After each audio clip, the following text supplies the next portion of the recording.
Nako, breaking news! Mayroon naman pong pasabog si Senator Rodante Marcoleta dito sa Blue Ribbon na to at sa mga pangyayari ngayon. No? Dapat natin alamin ng himay-himay kung ano ba talaga ang kalagayan at sitwasyon ngayon. Huwag kayo maniniwala sa mga bali-balita. Ginagawa lang nila yung balita na yan. Hindi naman lahat, no? Net 25, maayos magbalita eh. Ginagawa lang nila yung balita nila para sa trabaho nila, para sa bitukan nila, para sa trabaho nila. Ha?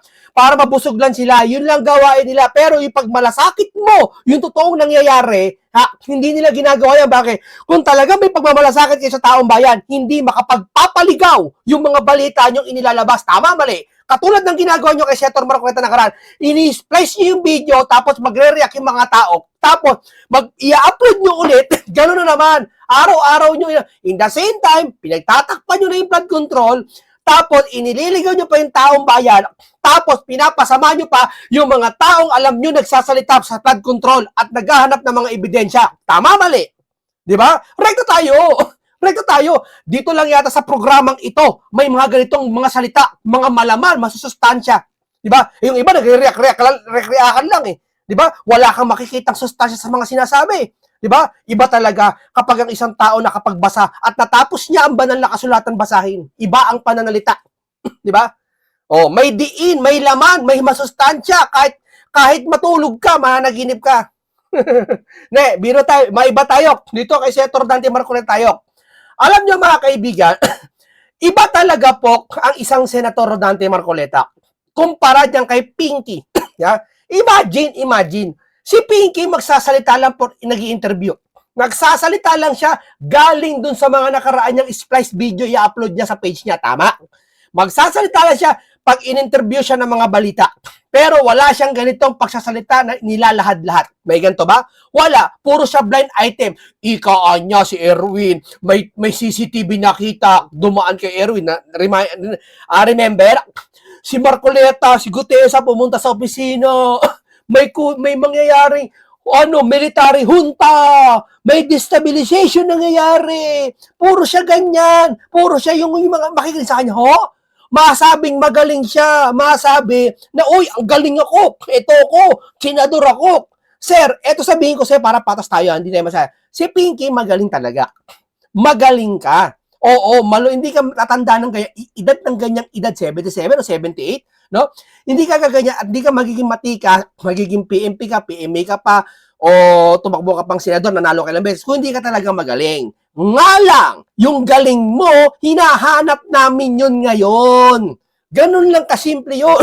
Sana pala, yung kagalingan mo noon, sana hindi mo na pinakita sa amin ngayon. Dahil ang hinahanap ng kagalingan tunay, yung ngayon, hindi yung nakaraan. Hindi wala kang pinagkaiba sa mga kwentong kutsero. Ang kinukwento, puro nakaraan nila. Keso ganyan. Di ba si School Bukol, puro nakaraan? Kanya, dati noon, walang ganyan. Dati ganyan, ganyan. Nung kami, senador kami, wala namang ganyan. Lahat. Di ba, pati mga pinklawan, puro noon yung inaalala, yung ngayon ang asikasuhin nyo. Dahil yung pinakamahalagang bagay ng talino nyo na sinasabi nyo, kasi sabi, si Carpuet, sinabihan lowest rank to, di so matalino siya. Hindi mo sasabihan ng isang lowest rank ang tao kung hindi ka matalino. Tama? So, yung sabihin matalino ka. Kasi lowest rank to eh. So, inagaw mo yung blue ribbon, si Pinky naman kay Marcoleta. So, ibig sabihin, mas magaling ka kay Marcoleta kasi inagaw mo eh. No? Kung inagaw mo yung blue ribbon, dapat pinanindigan mo. At kung talagang matalino ka, kagaya na si lowest rank si Senator Marcoleta, dapat ikaw nakapag-aambag ngayon sa flood control. Tama, mali? Yeah? O, sige, dumako tayo. Dito po kay Senator Marcoleta, may bago siyang pasabo. Intro pa lang yun, intro. No? Daldal eh, no? Pero okay lang yun. At least malaman yung sinasabi natin, no? Okay, dito po kay Senator Dante Marcoleta, tignan po natin ang kanyang mga banat dito sa committee na to, sa Blue Ribbon na to, at sa mga nagte-text sa kanya. No? Talagang, alam mo, nakakakilabo to. Kung nanamnamin mo to, nasanay lang yung tao eh. Araw-araw pinakikinggan yung balita, nasanay lang. Akala natin, normal na lang to nangyayari. Hindi, no. Huwag natin na gawing normal tong nangyayari. Tandaan nyo. Kaya tamo nangyayari, pag may lumabas na 18 Marines, okay lang kay Pinky. Destabilization kagad. Verbal yung sinasabi niya. Wala siyang investigasyon. Basta sinabi niya, destabilization, may color, may political color. Biruin mo, sino ka? Propeta ka ba?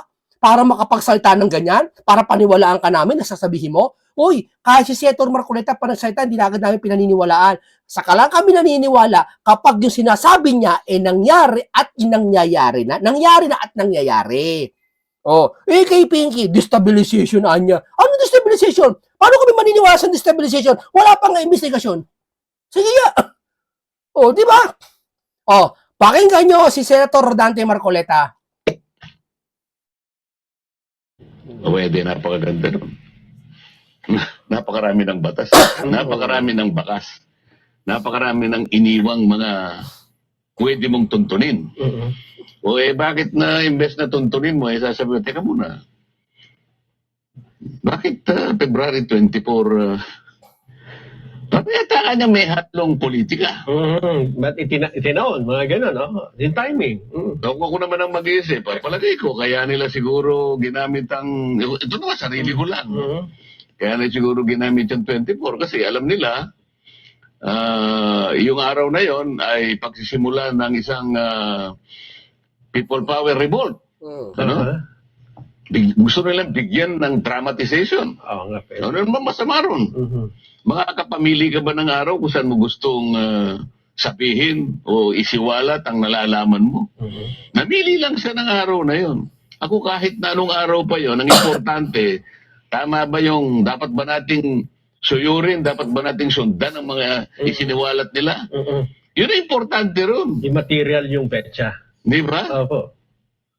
Ano kayang, bagata sasabihin pa niya na siguro destabilization. Ang mas importante siguro ng investigahan mo kung destabilization plot, di ba?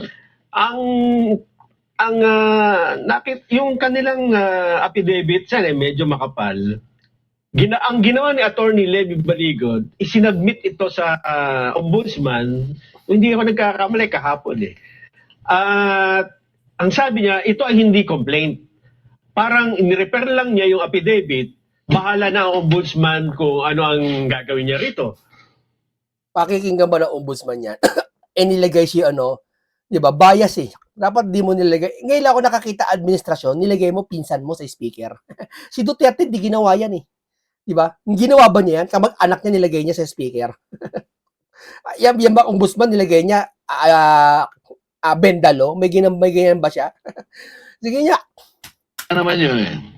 Sa mandato ng Ombudsman, Nelson, sa mga kababayan natin nakikinig, kahit na kwentong kutsero lang yun eh, kapag may nilalaman na sumbong yun, pwede niyang pagbasihan yun eh.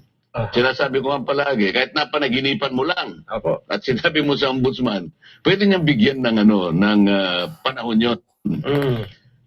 Ito pa kaya?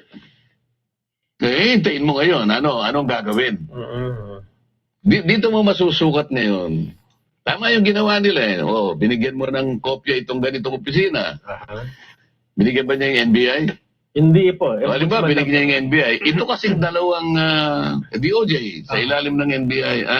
Ang NBI nasa ilalim ng pamamahala ng DOJ. Opo. Itong dalawang ito ay parte ng prosecutorial arm ng ating bansa. Yung ombudsman, ito yung mga opisyalis. Pero pag nagsasalita si Senator Marcoleta, kumpara sa ibang senador, hinihimay-himay. Yung mga ibang senador, si Kiko Matching, Gorilla Matching, si Pinky, lahat sila sa pagsasalita, lagi sila may binabasa. Ito na po ang aming mahal namin ng Pilipinas. At ito ang paglalaban namin. At naman, si Matching, si Gorilla, sarap batukan habang nag-speech eh. Di ba? Hula mo, sino yung Matching na yun, ha? Wala ako binabanggit na pangala. Ha? Daming Kiko Matching. Kala mo eh. Dito malalaman talaga pag isang tao talaga mahusay. Walang binabasa. May babasahin man siya pag yung importante dapat sabihin. Na halimbawa, may tungkulin dapat ipinapabasa sa kanya, pwede yun. Pero yung gantong mga komento, wala eh. Lagi sila, kaya pag nag-i-interviewin sila, piling-pili eh.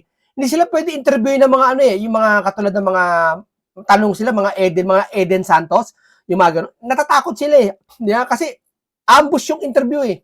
Ng ating bansa na maaaring nakagawa ng paglabag sa batas, kaya ombudsman eh. Pwede rin may kalakip silang mga private, kung may kasapakat na private, pwede rin sama ron. Minsan kasi tinitingnan ko yung salary grade mo eh. Pag lumampas ka ng salary grade ganito, diretso ka ng ombudsman. Tama. Pag medyo mababa dyan, DOJ. Yung DOJ gagamitin niya yung NBI. So pareho mo itong nagpo-prosecute. Apo. Titingnan mo ngayon, ganun ba yung enthusiasm na kaya? Ganun ba ka-eager ngayon na, ito yung hinihintay natin. Dito, kanya marami na talagang matutuntun na mga malalaking stock. Dito kanya ay pangkaraniwang magigano natin, ano yung mga isda na masasarap? Yung medyo maliputo, halimbawa. Kasi yan, mahirap yan.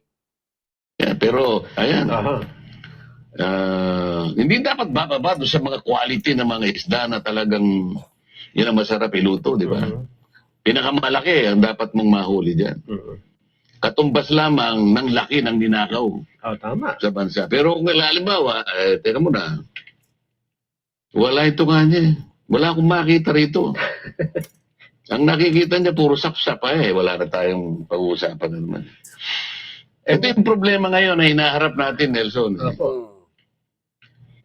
Talaga bang tutuntunin mo ba? Talaga bang magsiseryoso ka ba na hanapin mo talaga? Mandato mo ito Yan ang mga tanong ngayon. Isipin mo,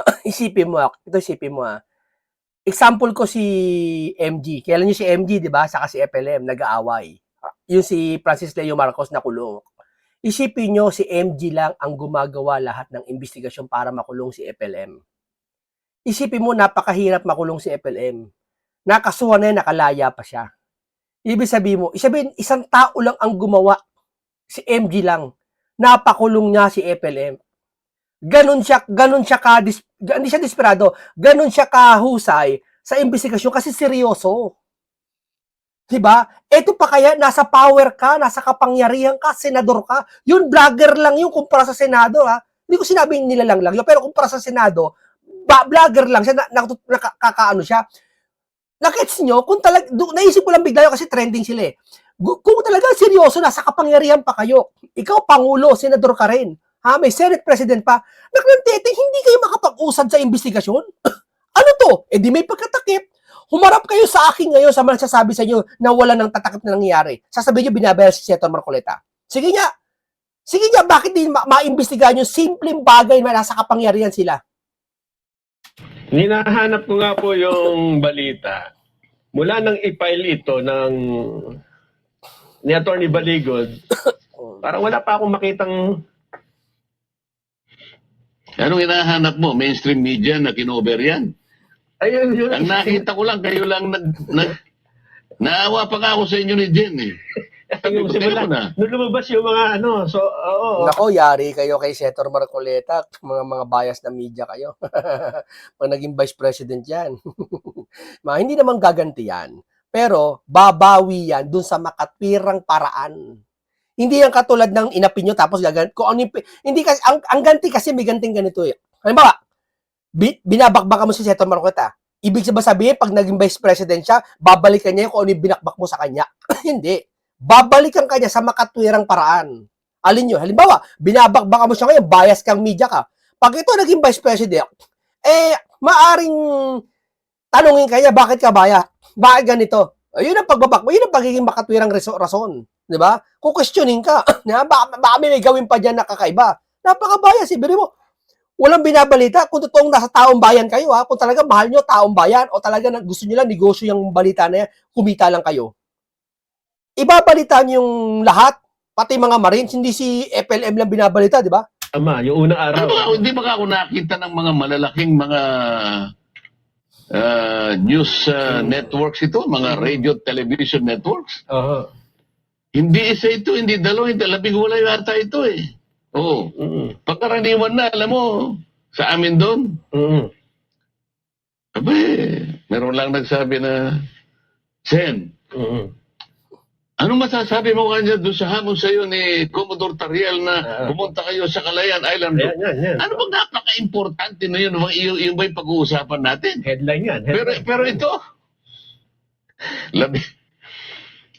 kumisan diyan, alam mo, yung ating mga kababayan, mapagmasid yan. wag mong mamaliitin yung kakayahan ng pag-aanalisa sa mga pangyayari. Ang akala kasi nila, kung ba ang tao, lalo ng Pilipino, mapagpasensya, inaakala nila siguro na, mga ilang araw lang yan, makakalimutan. Kahit hindi ako naniniwala, itong lawak at karumal-dumal na pagnanakaw na to, kahit ano pang gawin mo kung pagtatakip. Ang daming pagtatakip ngayon.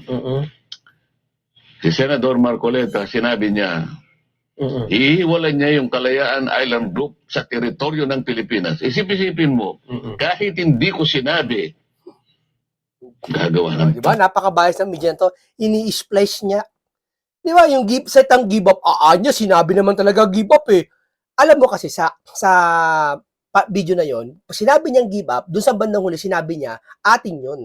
Yung mismong konteksto ng buong topic, dapat pinakinggan mo, inanalyze mo. Para lamang mailihis. Samantalang ang pinaka-importanting hinahanap ng tao, bigyan po ninyo ng kasagutan ito. Pera po namin ito. Ito po yung pinuhunan namin dito, talagang pawis at dugo. Huwag po ninyo kaming bibiguin dito. Yun ang hinahanap ng tao. Ito po bang affidavit na ito ng mga dating sundalo? Ideally, dapat nga ang mag-iimbestiga ay Senate Blue Ribbon Committee. Siya at least siya magpapatawag. Mabuti nga, hindi pinatawag ng notaryo eh. Ang unang tinitira nila din yung notaryo eh. Kung totoo. Ngayon lang ako nakakita sa kasaysayan ng Pilipinas. Merong isang tao na pineki ang notaryo.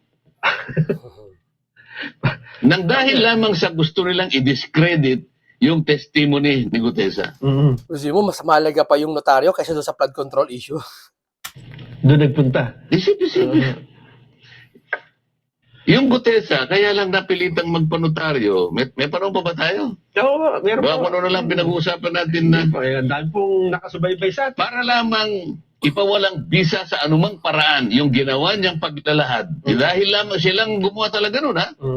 Siya ang kauna-unahang nag-connect nung money trail sa pagitan ni Saldico at saka ni Martin Romualdez. Wala nang iba. Nataranta sila eh. Ano? Yung hindi nila inaakala yun eh. Na darating yung isang taong gano'n. Ako rin naman hindi ko inaakala eh. Ipinakilala sa akin. Ayaw ko nga maniwala. Ayaw ko nga siyang kausapin eh. O din, ako naman dahil sa nga hindi ko siya kilala, testingin ko siya. Ipanotaryo mo. Talaga ba nakahanda ka? Yes sir. Sinisipat-sipat ko siya eh. Ano ka ba ano po ako? Ex-marine. O sige, sabi ko, kaya mong panagutan ito? Yes sir. O sige. Ano na aalis na ako kasi may session kami. Pagkumpiyansa lang ba sa akin? Panotaryo mo yan. Sa akin, wala yun eh. Tinetesting ko yung tao eh. May panahon pa, sabi ko, mag-alas 3 pa lang. Ang daming nagnunotaryo rito. Iniwan ko na siya. Pagbalik na sa akin kinabukasan, nakanotaryo talaga. Yung bang taong yun, meron pa ba siyang panahon para mag-invento ng yung seal na gano'n? Yung lamang stampad na, di ba may stampad, pag ginanon mo doon sa, nandun yung notarial details nung Tapos i-inventohin pa niya yung number ng page number, doc number, series of 2020. At saka ano, Tsaka ngayon ka nakakita ng ganyan na talagang yung nagnotaryo, itinanggi niya. Grabe, no? Pilipinas, para sa Pilipinas, tinanggi mo, napakawalang yamo ka. Di ba? mapapala niya kung Anong mapapala mo pa ikaw? Samantala, Itinanggi mo, pekiyo, ng teting ka. Bito ka mo, inuuna mo, sama na ugali ng ganun tao. ang dami na Wag kayo magtitiwala sa ganun tao, napakasama na ugali ng ganun tao. Hindi kayang pagbaguhin yung ganyan tao, maniwala kayo sa akin. Na isinasakripisyo niya ang karamihan para lang sa kanyang sarili. Okay sana, isinakripisyo niya ang sarili niya para sa karamihan. Di ba? ang daming nagnunotaryo. Hindi ba naiisip ng mga... common sense.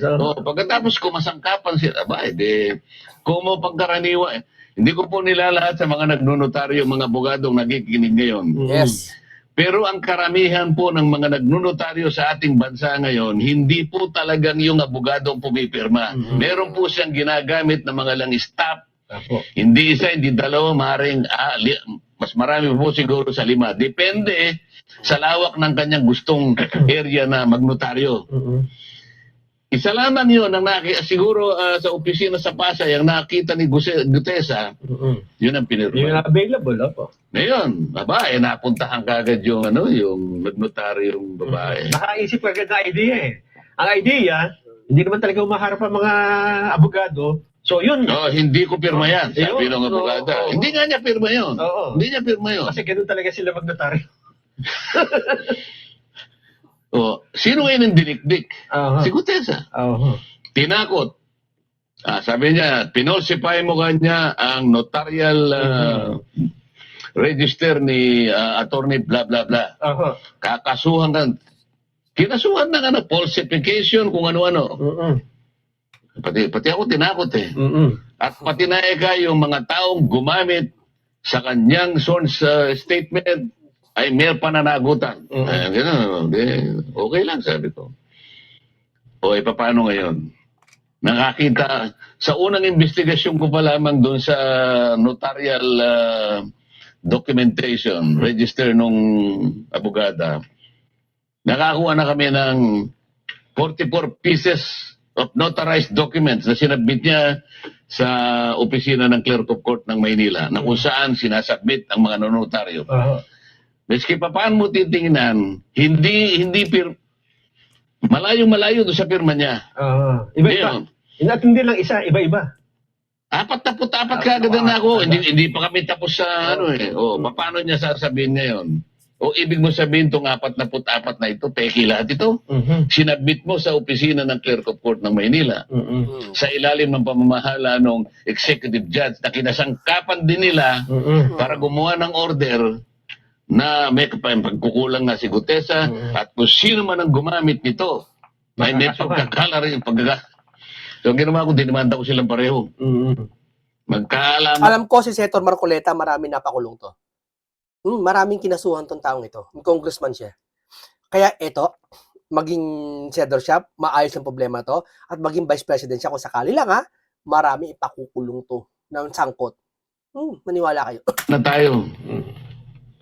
Ako po hindi ako nananakot eh. Ako mula pa kung ano ang totoo. Ito tama. Yun po lamang ang tuntunin natin. Huwag po Bias media, yari kayo kay Marcoleta. Lagot kayo. May babala si Senator Marcoleta sa inyo. Lihis sa hindi totoo. Kahit po saan tayo makarating. Yan. Tsaka doon lang ako nakakita na mas mabigat ang kasong notaryo kaysa doon sa pagdi-deliver. Milyong-milyong po. Yun ang totoo yun. Rin to yun. Hindi, kaya lang nila ginawa para nga i-discredit. Para pawalan ng visa sapagkat siya lamang ang tumunton mula kay Saldico, idinugtong niya kay Martin Romualdez. So yung nagpasimula ng maleta. Yung sistemang ito na ginawa kay Gutesa, ito rin ang ginagawa dito sa 18 humarap. Yan din ang gagawin. Kasi kung ang talagang... Di ba, Pinky? Pahiya ka ngayon. Live TV to sa Net25. Napahiya ka. Ano ka ngayon? Broadcast ka sa buong Pilipinas. Buong mundo. Balita ka. Pati ata sa CNN to. Babalita ka pa. Yung baho na ginagawa mo sa Blue Ribbon, isasabihin mo, hindi ba pinatakpan yun? Dapat sa paglabas pala ng 80 na Marine, kinabukasan nagpatawag ka na. Ganon ang isang tao na binabayaran ng taong bayan, ng taxpayer nila. Pinagpapagura nila buwan-buwan yun, ibayad lang sa'yo. Akay mo ay hindi mo tuntunin, hindi mo hanapin kung sino talagang malanging isda. So, ang gagawin mo ngayon, papalayo ka. Papalayo ka, papunta ka sa mga butete. Di ba? Sa mga sapsap. Sa mga dilis, yun ang gusto mo eh. Ihiwalay mo ngayon yung malalaki. Ayun, taong bayan. Hindi po. Naghihintay po kami. Huwag niyong mamaliitin po ang aming kalagayan ngayon. Naghihintay po kami. Yun ang dapat mong ibigay sa tao. At yung kinuha mo yung mandato. Ako nung kinuha nila, hindi naman masakit ang loob ko. Talagang ganyan eh. No. Yan ang patakaran eh. Kung sino yung majority, silang magbibigay ng blue ribbon. Nag-majority kami, di ko naman alam na ganun lang pala kami kadali. Di kinuha sa akin. O sa akin naman, hindi. Mas nagustuhan ko mga, medyo nawalan ako ng pananagutan ang laki ng pananagutan nito eh. Pero kahit na mabigat, kahit mahirap, sinubukan ko. Opo. Nag-umpisa pa lang ako eh, 17 congressmen na ina-identity, nag-uumpisa pa lang ako ah. O siguro sa takot nila, teka mo na, alisin mo na ba kung sino pang isa pa lang na ano yun, 17 na kanyang congressmen ang nahuli niya, ay paano alisin mo na. Ayun nga. Utang na loob, alisin nyo na siya. Palagay ko ganun na eh, baka nag-away-away na sila, di ba? Pwede sa akin naman, di okay. O sabi nila, mas magaling ito. Sabi nila, okay lang, walang problema sa atin yan. O ngayon, patunayan, gusto ko nga naman eh. Insulto to, Pinky. Kung mas sigit kang magaling, mas magagampanan mo, okay lang. Kasi alam mo kung sino mananalo rito. Ang Tama bayan yan. eh. Bayan, opo. Tama, Pinky. Kakahiya ka. Insulto to. Patapos mo agawin ng blue ribbon, inagaw mo eh. Andiyan ka nga, katunayan eh. Yeah? O, tapos hindi mo pinaginagampanan yung trabaho mo. Sige nga, ano accomplishment ng taong tong Pinky na to? Ano accomplishment? Pati si school bukol, ano accomplishment nun? Sige nga. Okay, bakit? Bakit gano'n na nangyayari? Kung ang nangyari kay Gutesa na sa halip na ang dapat kasi ang dinidiscredit mo yung testimonya eh. Pagbubulaanan mo kung iniimbestigahan mo, hindi yung tao. Hindi, alam niya naman eh. O, diniscredit mo yung notaryo. Oo. Eh, sumumpa siya sa committee mo eh. Ayun nga. Oo. Pwede mo nang baliwalain yun eh. Yes. Di ba? Oo. Kung tutusin. Kasi sinumpa ang salaysay. Bakit pinipilit mo pa na takutin siya dito sa gano'n ito? Wala na to eh. Kung hindi sana siya sumumpa sa committee mo at pinagtatanong ninyo, kayo na nga nawalan ng tanong eh.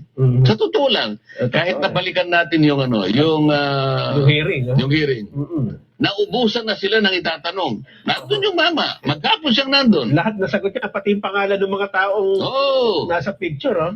Kung titingnan mo, susuriin mo yung araw na yun na kung saan siya tumestigo, nawalan na sila ng itatanong. Ang tagal niya ron. O nung siya yung maglagay ng dalawang testigo, nung siyang ito muli. Ayun, Booking yung ka. babae na naka-Christmas. Siya sumasagot, si Pinky. Samantala si Gutesa, andun na nakaupo, andun na lahat. May appearance na, may ebidensya na ayaw pa rin nila paniwalaan. Di ba? Naglagay siya ng dalawang... Naubusan na nga tatanong yun. Tapos yung umalis yung tao, daldal nyo. babae. Nakatakip ang muka. Walang testimony, walang short statement. O balikan natin si Gutesa. Nung nilagay... Yan ang pinakasikreto sa lahat, si Gutesa, tandaan nyo. Yan ang isang Gutesa ang nagbulgar sa lahat. At napasunod na lang itong mga Marines, 18 Marines na to. Kung walang Gutesa, walang mangyayari sa investigasyon. At kung walang Marcoleta, walang may defensor, magdalakas loob para sabihin kay Senator Marcoleta, magtitiwala. Tandaan nyo yan. Nung iharap ko si Gutesa, may sworn statement. Binasa niya. Hindi nakatakip ang muka. Pinagtatanong siya. Yung dalawang babae yung ano siya. Nung tanungin nyo, yung dalawang babae, sino sumagot? Alam mo naman kung sino sumasagot, tatanungin mo pa. Yun Si ang Pinky! pagkakain. Si Pinky sumasagot, diba? Yung nakamaskara na, takip. Akala mo balot na balot eh. Akala mo mami. No? Tapos, pag tinatanong, si Pinky sumasagot. Okay. Okay? Oo. Ano man dahilan, ba't nilagay mo dyan eh? Pagka tinatanong, ikaw pa rin na sumasagot. Ba't mo pa nilagay dyan? Di ba? Balikan na. Napansin ninyo. Opo. Balik. Yung mga lumantad na dating sundalo, halimbawa nga, hindi ito pansinin ng Senate Blue Ribbon Committee. Pwede ba? Ethical ba na... Hindi, huwag mong ipaghalimbawa na hindi papansinin ito. Itong 18 ito, hindi mo papansinin. Halimbawa lang. Ay, hindi. Ayaw kong ipaghalimbawa. Parang ayaw yata nga eh. Kasi iba yung hindi kapag sinabi mo nila, gagawa ng napakaraming excuses, ng napakaraming kadahilanan, kung ayaw nila talagang tukuyin kung sino ang may kasalanan. So ayaw nilang pagbigyan ang hinahanap ng taong bayan. Ayaw nilang bigyan ng sagot talaga hinahanap ng taong. Kanino ka ba nagsisilbi? Sa taong bayan o yung pinipilit mong pagtakpan? Ito ang problema ngayon. Alin ang pipiliin mo? Yung taong bayan na nagluklok sa'yo para gampanan mo yung katungkulan mo. Proteksyonan mo, pahalagahan mo ang kanilang interes. Ito ang sinumpaan mo bago mo punin ang tungkulin na yan. Sino ngayon ang pipiliin mo? Di ba taong bayan? Oo. O sasabihin mo ngayon na, hindi, teka, may kulay yan eh. Baka ano lang yan eh. Kahit anong kulay pa yan, nakaharap ka. Ito tandaan niya, si Gutesa, mahiwagang tao yan. Hindi natin alam kung talagang kung kanino nakatago yan o kasi sino nagtago yan. Nandiyan kasi pinakasimula ng lahat sa lahat ng event eh. Ng kagulo, hindi naman kaguluhan ito, na pambubunyag lahat eh. Hindi natin alam kung nasa panig ng nila Mike Defensor yan o nasa 18 bars yan. Iso-surprise yan pag nagpatawag sa hearing. Technique kasi yan eh. Hindi mo pwede sabihin, nasa amin si Gutesa, mapaghahandaan kayo eh. Maaari yan, hindi ko sasabing nakala Mike Defensor si Gutesa, pero maaring ganun na nga ang nangyayari. May taong may nakahawak dyan na nasa mabuting kalagayan. Lalabas lang yan pag si Pinky mawala dyan, o kaya pag si Pinky napapunta lahat ng 18 maris dyan, lalabas si Gutesa. Iso-surprise sila lahat. Di ba? Yan, nakakatakot dyan. Di ba? Nakakatakot dyan pag lumabas si Gutesa. Yari kayong lahat, takot kayo. Maniwala kayo. Bakit? Sa paglabas si Gutesa, tsak na tsak ko. O baka sabihin nyo, sino ba si Gutesa para makapaglabas sa ebidensya? Ha? Tao siya dati ni Saldi ko. Kung yung Saldi ko, halimbawa, nainip na, no, hindi siya uwi, no, lahat ng ebidensya, ipakita lahat kay Mike Defensor, kala Baligod, Atty. Baligod, sa 18 Marines, kasama si Gutesa, dyan lilitaw lahat yan. Yeah? Kaya ako duda ko eh. Kaya ayaw nila ipatawag sa hearing niya mga yan, kasi lilitaw ang katotohanan eh. Di ba? Maiipit sila eh. Kaya nga si Martin, di ba, ayaw nila ipatawag nila sa interparliamentary contest kasi maiipit siya eh. Maiipit sila pag tinanong yan eh. Ako nga lang, pag tinanong ko si Martin, maiipit yan eh. Di ba? Obligasyon mo yan. Kaya nakakatakot. Si Gutesa, lilitaw dyan banda. Ako, chorya lang yan. Chorya ko lang ha. Nakakatakot yan. Pag lumitaw si Gutesa dyan, tapos na ang laban na to. Pero pwede bang ang ibang komite ang mag-hearing dito o magpatawag? Ikaw nga. Blue ribbon ka nga eh. Kung hindi yung blue ribbon. Blue ribbon nga sa kasaysayan ng Senado ng Nakakaya. Republika ng Pilipinas. Blue ribbon yan. Oo. Kinuha mo sa akin eh. Mas magaling ka, di ba? Langkin mo, insulto ka, Pinky. O ngayon, saan? Yan ang tinatanong mo, taong bayan. Nag-prepare na siya ng ano eh. Meron nang ginawang report eh. Pero ngayon, walang gustong pumirma yata. Bakit walang gustong pumirma? O pag ganun eh. Nung primero, dito niya ginano. Teka muna nga dyan, dito. Paano ngayon? Hindi ganun eh.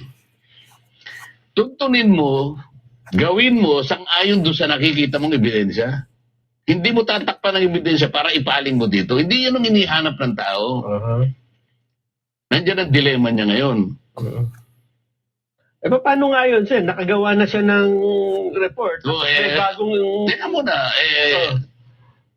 ang proseso namin dyan, ang mekanismo dyan, pipirma dyan at least 11 para magkaroon ng majority report. O wala pumipirma. So baka ang gusto nila, wala nang pumirma. Kasi pag wala nang pumirma, wala nang ipipresent. Wala nang official na report na ipipresent. So ganun, papatayin na lang natin. Nako. Hindi nga papayag ang mga... Kasi baka hindi niya na alam kung saan niya ikukurba eh. Nagtagal. Hanggang sa dumating itong batch na ito. So anong gagawin mo? So ang dapat na talagang susunod dito, itutuloy ang investigasyon kasi may bagong angulo eh. Ganun po ba, Sen? Tanong mo sa kanya. Sa bagay, hindi nga pala kayo ang chairman. Ako pala ang tinatanong mo. Ba't ba hindi mo inimbita rito? Sa susunod na linggo, baka... Di ba? Opo. So Hindi dapat pala pupunta yan ganun. dyan. Kasi ang alam ko, parang yung mga solusyon na sila doon. Kahit hindi natin pag-usapan dito kung ano yung dapat gawin eh. Sinabi ko na sa iyo kanina, ang taong bayan naghihintay. Pera nila ito eh. Buwis nila ito eh. Pinaghirapan ito, pinagbuwisan ng napakaraming sakripisyo sa kanilang buhay. Nung ako pa, ang chairman nag-text nga sa ng napakarami. Yan, no? Sen Dante, sabi niya, pwede kaming makiusap sa iyo. Sa nakikita naming nangyari sa kinahinatnan ng aming pinagsama-samang buwis at pagsisikap sa ilalim ng kahirapan namin. Ganyan lang pala ang nangyari. Pwede bang ipakiusap mo rin na huwag muna kaming magbayad ng buwis sa 2026, sabi nila. Naku, nakakatakot to. Uy, nakakatakot to. Nakakilabo to. Yung nag-text kay Marcoleta, huwag magbayad ng buwis. Uy, hindi lang. At paano yung mga business permit? Kung hindi mag-renew yan, hindi magbayad yan. Hindi nga. Hindi, alam mo yun, baka mangyari sa susunod ng, alam mo yun, magkaroon ng massive economics na ganyan, magsabay-sabay, gagawa ka, bababa ang ekonomiya mo, babagsak ka sa kukuha ng perang gobyerno. Kawawa lalo, may hirap. Di ba? September ito Ayan, no? September to October 2025, yun ang pakiusap nila sa akin. Sino-sino yung mga yun? Hindi yung mga individual, ha? Yan ay, sigurado ko, mga matataas yan na individual. Na may-ari ng mga kumpanya, mahirap yan. Yeah. Isang may-ari ng malaking company lang halimbawa di magbayad ng buwis yari na. Halimbawa yung company na yun na pinakamalaki, halimbawa ayoko magbanggit ng company, no, ang binabayaran niyang buwis 1 billion isang taon tuwing renewal, paano yun kung hindi magbayad yun? Katakot yun. Tinanong ko nga yung BIR na nandyan Nandyan yung Lumabig. Lumabig ba yun? Lumagi. Lumagi. Commissioner Lumagi. Yung nauna po yan. Sabi ko, Secretary Bunoan, Secretary Pangandaman, bigyan niyo ako ng sagot dito. Ano isasagot ko sa mga tao ito? Walang nakasagot kahit isa. Sabi nung Yusek Cabral, buhay pa. Yusek Cabral, Your Honor, tama po yung kanilang tinetext sa inyo. Grabe. May nagte-text talaga sa kanya. Tama, oh. Sipi mo, Cabral yung tinext, ha? Budget, yun? Planning, sipi mo. Kung lahat yan hindi magbayad yung tatlong malaking kumpanya, tatlong malaking kumpanya sa Pilipinas lang, alam nyo na yun, kung yung tatlong malaking kumpanya na yun, hindi magbayad ng buwis. Bagsak ang Pilipinas. Tatlong company lang, maniwala ka sa akin. Ayoko magbanggit kung ano yun, pero malaking kampanya yun, na lahat tayo nakikinabang doon. Hindi magbayad yun. Kung yun ay text kay Marcoleta, tapos tayo. Hindi naman kita hinihingan ng opinion kung tama sila o hindi. Sabi ko siya, tulungan nyo kung ano yung sasagot ko sa kanila. No? May nag-text sa kanya, malaking kumpanya yata na ayaw yata magbayad ng buwis. Inihintay pa siya ni Senator Marcoleta at tulungan nyo siya kung ano sasagot sa mga yon. Wala. Pero ako na gumawa ng sagot. Ano sagot? Sabi ko, ako po ay makikiusap sa inyo. Tama. Hindi ito mga individual na basta hindi magbayad ng buwis. Kung individual lang, kaya to Hindi na papag-usapan ni Senator Marcoleta. Ibig sabihin, malalaking kampanya to. Alam ko po ang damdamin ninyo. Pero kung hindi po kayo magbabayad ng buwis dahil nga po sa nangyari sa atin, lalo pong lulubog ang ating bansa. Yan. So makikiusap po ako sa inyo, magpasensya muna tayo habang hinahanapan po natin ang kasagutan, ang problemang kinakaharap natin. Grabe to. Iyan yung sasabi ko sa inyo. Pag yan, di nagbayad yung mga yan, malalaking kumpanya. Tatlo lang yun, paano kung 10 kumpanya hindi magbayad ng malaki? Alam nyo na yun kung ano yung mga kumpanya malaki sa buong Pilipinas. Alam nyo na yun. Mga kilalang produkto, alam nyo na yun. Kung di magbayad lahat, sabay-sabay yun. Bagsak ang Pilipinas. Okay, ganito lang po tayo. Maraming salamat po sa inyo. Mabuhay po kayo, Senator Marcoleta. Hanggang dito lang po. Isang mapagpalang araw. Paalam po sa inyong lahat.